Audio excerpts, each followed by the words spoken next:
Weather front is a progress zone between two distinctive air masses at the Earth's surface, and fronts are boundaries between air masses of different temperatures.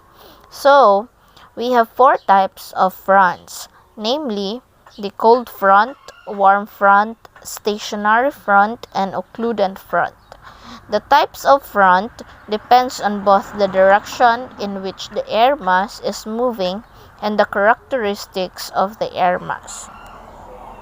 The first type of front is the cold front, which is a front where cold air is replacing warm air at the surface. Cold fronts tend to be associated with the most violent weather among all types of fronts. Cold fronts also tend to be associated with cirrus well ahead of the front, strong thunderstorms along and ahead of the front, and a broad area of clouds immediately behind the front. Cold front tends to move the fastest while maintaining their intensity.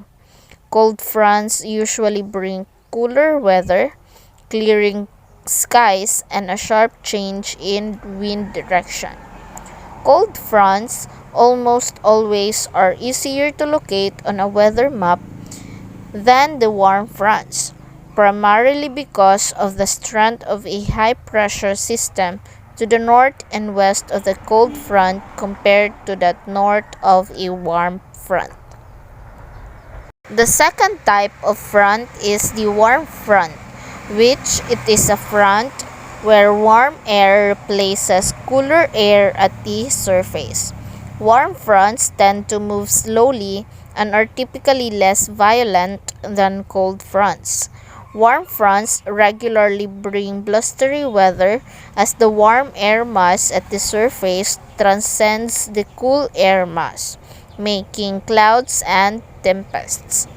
Warm fronts frequently structure on the east side of low-pressure frameworks where warmer air from the south is pushed north. The third type of front is the stationary front, which it is a front that does not move or barely moves. Stationary fronts behave like warm fronts but are more quiescent. Many times, the wind on both sides of the stationary front are parallel to the front. Typically, stationary fronts form when polar air masses are modified significantly so as to lose their character.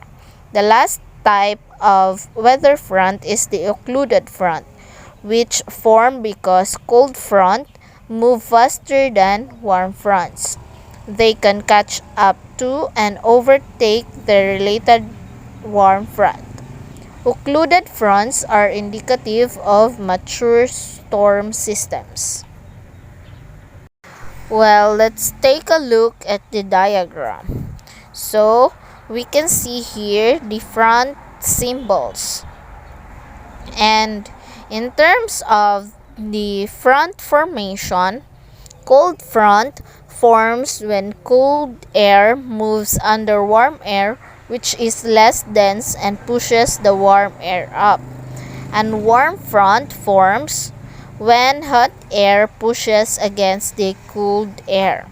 Then stationary front form when air masses on either side of the boundary are not moving or are barely moving.